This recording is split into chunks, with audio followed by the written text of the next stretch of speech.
Students, आज मैं आपका नया चैप्टर स्टार्ट कर रही हूँ जिसका नाम है स्वाध्याय।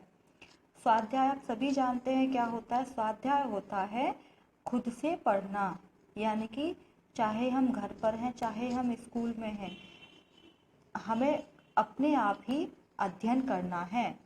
वो होता है स्वाध्याय। स्व प्लस अध्याय, इसको हम दो भागों में विभाजित करेंगे। इसका हम संधि विच्छेद करेंगे। स्व प्लस अध्याय यानी कि स्वाध्याय, स्वयं अध्ययन करना। क्या होता है स्वाध्याय? स्वयं अध्ययन करना। स्वयं अध्ययन क्यों आवश्यक है? जो हमारे उद्देश्य हैं उन उद्देश्यों को पूरा करने के लिए स्वाध्याय आवश्यक होता है। स्वाध्याय करने से बौद्धिक विकास, ज्ञान वर्धन और समय का सदुपयोग होता है। यदि हमें अपने विषय में निपुण होना है, हमें अपने विषय में बहुत अच्छा ज्ञान अर्जित करना है, तो उसके लिए हमें साहित्यों का अध्ययन करना होगा, अपने विषयों को पढ़ना होगा, उसका स्वाध्याय करना होगा। क्योंकि विद्या मनुष्य का सच्चा मित्र है। विद्या ही एक ऐसी वस्तु है, एक मनुष्य के पास है जो कि जिसको कि कोई बांट नहीं सकता है, कोई छीन नहीं सकता है, कोई चुरा नहीं सकता। अगर हमारे पास विद्या है तो ना तो उसे कोई हमसे ले सकता है, हम उसको बांट सकते हैं, लेकिन हमसे कोई चुरा नहीं सकता, ना ही हमसे उसे कोई छीन सकता है। तो विद्या ही मनुष्य का सच्चा मित्र है। स्वयं पर स्वाध्याय ही काम आता है। स्वयं पर समय पर स्वाध्याय ही काम आता है, यानी कि जब हम खुद से अध्ययन नहीं करेंगे, हमें स्कूल में पढ़ाया जाता है, अगर हम घर जाके उसको नहीं पढ़ेंगे, घर जाके हम नहीं देखेंगे कि हमारे स्कूल में हमें क्या पढ़ाया गया है, हमारे टीचर हमें क्या पढ़ा रहे हैं, तो वो हमारे कुछ भी काम नहीं आएगा। क्योंकि जो स्कूल में पढ़ाया गया हमने घर जाके उसको नहीं पढ़ा, फिर क्या हुआ, हम उसको भूल गए। तो इसीलिए जो स्कूल में पढ़ाया जाता है घर जाकर उसको दोबारा से पढ़ना, वो होता है स्वाध्याय करना, यानी कि स्वयं से अध्ययन करना। कहा भी गया है, पुस्तकस्तु या विद्या परहस्त गतम धनम कार्यकाले समुत्पन्ने ना सा विद्या ना तत् धनम। अर्थात पुस्तक में लिखी विद्या, जो कि खाली पुस्तक में लिखी है, हमें वो याद नहीं, हमने उसे याद नहीं किया है। दूसरे के हाथ में गया धन, जो कि धन हमारे हाथ में नहीं, हमने दूसरे को दे दिया है। दोनों कार्य के समय काम नहीं आते। जो भी हम काम कर रहे हैं उस कार्य के समय ये काम नहीं आते हैं, क्योंकि हमारे पास हमें उसका ज्ञान नहीं है, हमने तो सिर्फ किताब में पढ़ी थी, उसको याद नहीं किया था। हमने धन दूसरे को दे दिया है, हमारे हाथ खाली है, हमारे हाथ में धन भी नहीं है। तो जब हमें समय पर इसकी जरूरत पड़ेगी तो ये दोनों ही कार्य हमारे काम नहीं आएंगे। इसलिए स्वाध्याय जरूरी है। स्वाध्याय क्यों आवश्यक है? जीवन में आगे बढ़ने के लिए मनुष्य स्वाध्याय करता है, जिसके लिए स्वाध्याय अति आवश्यक है।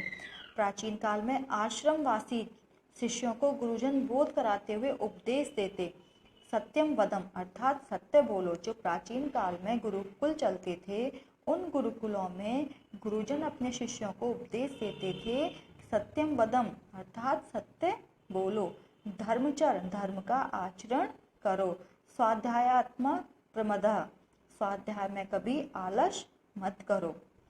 ये हमारे जो गुरुजन थे, जो आश्रमों में पढ़ाते थे, वो इस प्रकार के उपदेश देते थे अपने शिष्यों को।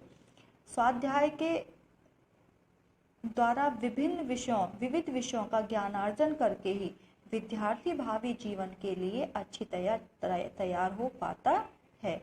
क्या कहते हैं कि स्वाध्याय के द्वारा हमें विविध यानी कि हमें बहुत सारे विषयों का ज्ञान प्राप्त होता है, जिससे कि विद्यार्थी, जो छात्र है, जो स्टूडेंट है, वह अपने भावी जीवन के लिए, अपने भविष्य में अच्छी तरह से तैयार हो पाता है। स्वाध्याय व्यर्थ विचलन और भटकाव से बचाता है। इससे जीवन की दिशा निर्धारण में उसे मदद मिलती है। जब हम स्वाध्याय करेंगे, हमें अलग से कुछ नॉलेज होगी, एक्स्ट्रा हमें ज्ञान होगा, तो उससे क्या होगा, हम इधर उधर नहीं भटकेंगे और हम इधर उधर जाएंगे भी नहीं। तो हमें विचलन होता है इधर उधर भागना, चलना, और भटकाव, भटकना। हम भट गए, अपने रास्ते से हम हट गए, हमें समझ में नहीं आ रहा हमें क्या करना है क्या नहीं करना है, तो भटकाव से बचाता है। इससे जीवन की दिशा निर्धारण में उसे मदद मिलती है। स्वाध्याय से उसे समझ में आता है कि उसे क्या करना है और क्या नहीं करना है, तो उसे उसकी जो दिशा है वो निर्धारित हो जाती है। स्वाध्याय कैसे करना चाहिए? स्वाध्याय करने के लिए अधिक से अधिक पुस्तकें नहीं पढ़नी है। ये स्वाध्याय नहीं कहलाता है कि हमने बहुत सारी बुक्स पढ़ दी हैं, बहुत सारी पुस्तकें पढ़ दी हैं हमने, लेकिन वो हमारे कुछ भी काम की नहीं है। स्वाध्याय करते समय हमें ध्यान रखना है कि जिन पुस्तकों का हम अध्ययन कर रहे हैं वह हमारे विषय के अनुकूल हो और लाभदायक भी हो। जो हमारे विषय के अनुकूल हो, हमें जिस दिशा में जाना है उस दिशा की हो, और वो हमारे लिए लाभदायक हो, हमें लाभ प्रदान कर रही हो। ऐसा नहीं है कि हम बुक्स पढ़ रहे हैं लेकिन ये पता नहीं उस बुक्स में क्या है, वो हमारे आगे किसी काम नहीं आने वाली है, ना ही उससे हमें कोई लाभ हो रहा है। तो हमें इस प्रकार की बुक्स भी नहीं पढ़नी चाहिए। अगर हम कहानी की बुक्स पढ़ रहे हैं तो हमें कहानियों में भी प्रेरक प्रसंग पढ़ने चाहिए, जिससे कि हमें महापुरुषों के जो विचार हैं वो मिल सकें, उनके प्रेरक प्रसंगों से हमें प्रेरणा मिल सके। तो इस तरह की हमें बुक्स पढ़नी चाहिए। पूरी तत्परता और लगन के साथ ही स्वाध्याय किया जाए। ऐसा नहीं है कि हम बुक्स पढ़ने बैठे हैं, हमारा ध्यान कहीं और है और हम बुक को पढ़ रहे हैं, तो बुक को पढ़ने का हमें कोई फ़ायदा नहीं होगा। तो इसीलिए हमें पूरी तत्परता और लगन के साथ हमें उसमें कॉन्सेंट्रेट करके पढ़ना होगा कि जो इसमें लिखा है वो क्या है, क्या कहना चाह रहे हैं, तो उसको तत्परता के साथ पढ़ना है। स्वाध्याय करते समय कलम और नोटबुक भी साथ लेकर बैठना चाहिए। जब हम पढ़ रहे हैं तो हमें अपने साथ नोटबुक रखनी चाहिए, एक पेन रखना चाहिए, जिससे कि कोई उपयोगी बिंदु आ रहे हैं तो हम उनको रेखांकित कर सकें, उनको नोट कर सकें। कुछ ऐसे पॉइंट्स आ रहे हैं जो बहुत उपयोगी हैं, बहुत हमारे काम के हैं, या हमें वो समझ में नहीं आ रहे हैं तो हम किसी से उसको पूछ सकते हैं। तो इसलिए हमें बुक और नोटबुक और पेन को साथ में रखना है। जैसे ही कोई ऐसा वर्ड आता है, कोई ऐसा पॉइंट आता है, कोई ऐसी सेंटेंस आता है, तो उसको हम अपनी नोटबुक में नोट कर सकें।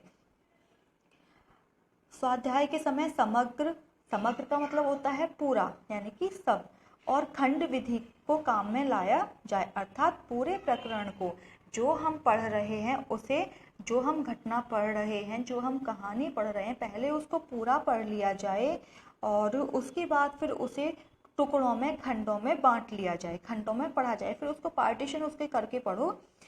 उसके बाद यह, जब हम इस तरह से पढ़ेंगे तो हमें उसका बेनिफिट मिलेगा, हमें उसका लाभ भी मिलेगा। कभी कभी क्या होता है कि हम सरसरी नज़र से ही देख स्वाध्याय कर लेते हैं। जैसे आकाश में उड़ते हुए जैसे चिड़िया सब जगह सरसरी निगाह दौड़ाती रहती है, कभी कभी उस तरह भी स्वाध्याय किया जाता है। और कभी कभी जब किसी प्रकरण को अच्छी तरह याद करना होता है तो उसको बार बार अवलोकन किया जाता है। जैसे शेर जंगल में चलते हुए बीच बीच में पीछे भी देखता हुआ जाता है, उसी तरह पाठ को, शेर है वो आगे चल रहा है, लेकिन आगे चलते चलते वो क्या कर रहा है, वो पीछे भी मुड़ के देख रहा है। अगर वो पीछे नहीं मुड़ के देखेगा तो वो अपनी सेफ्टी नहीं कर पाएगा। ऐसे ही जब हम पढ़ रहे हैं, हम याद कर रहे हैं, हमने पाठ पढ़ लिया, अब हमने पाठ पढ़ा, हम आगे बढ़ गए, लेकिन अगर हम पीछे का नहीं देखेंगे, नहीं उसको रिवाइज करेंगे, तो क्या होगा, हम पीछे का भूल जाएंगे, हमें पीछे का पढ़ने का कोई फ़ायदा नहीं होगा। इसलिए जब हम आगे बढ़ते हैं तो हमें पीछे का भी ध्यान रखना है, तभी हमें स्वाध्याय का लाभ मिलेगा। स्वाध्याय के साथ निरर्थक और अनावश्यक साहित्य के अध्ययन का चस्का कभी ना पालें। हमें, जैसे कि बहुत सारे बच्चों की हॉबी होती है कि उन्हें कॉमिक्स पढ़ने का शौक होता है, बहुत बेकार की बुक्स वो पढ़ लेते हैं, कॉमिक्स पढ़ने में लग जाते हैं, तो ये स्वाध्याय नहीं कहलाएगा। उन्हें क्या पढ़ना है, उन्हें ऐसी बुक्स पढ़नी है जिससे कि उन्हें नॉलेज हो, ज्ञान हो और उनके लिए काम आ सके। विषय परिवर्तन के लिए अच्छी पत्रिकाएं और नैतिक साहित्य पढ़ना चाहिए। अच्छी सद्गुणों के लिए हमेशा पाठ्य पुस्तक और ज्ञानवर्धक पत्रिकाओं में बीतता है। जो अच्छे छात्र होते हैं जो सद्गुणी छात्र होते हैं वो क्या पढ़ते हैं, अपनी पाठ्य पुस्तक जो उनके यहाँ पे बुक्स चल रही हैं उनको पढ़ते हैं और पत्रिकाएं पढ़ते हैं, जिससे कि उन्हें एक्स्ट्रा नॉलेज मिल सके। और सामान्य जो छात्र होते हैं वे अपने समय को व्यर्थ के विवाद, निंदा, कलह, अश्लील साहित्य में बिता देते हैं। वो क्या करते हैं, जो सामान्य छात्र होते हैं वो इधर उधर की बातों में अपना समय बर्बाद कर देते हैं, सोने में बर्बाद कर देते हैं, कलह, घर में कभी किसी से कुछ कह दिया, कभी किसी की बात नहीं सुनी, और इस तरह की वो बातें करते हैं और इस तरह अपना समय बिता देते हैं। तो आज के लिए आज मैं आपको इतना ही पढ़ा रही हूँ कि स्वाध्याय कैसे किया जाएगा, और आप सभी बच्चे घर पर रहकर स्वाध्याय करेंगे। ठीक है, सभी बच्चों को स्वाध्याय करना है, अपनी तैयारी खुद करनी है, और जो चैप्टर आपको पढ़ाया जा रहा है उसे घर पे बैठकर पूरा पढ़ना है, ध्यान से पढ़ना है। ठीक है, धन्यवाद।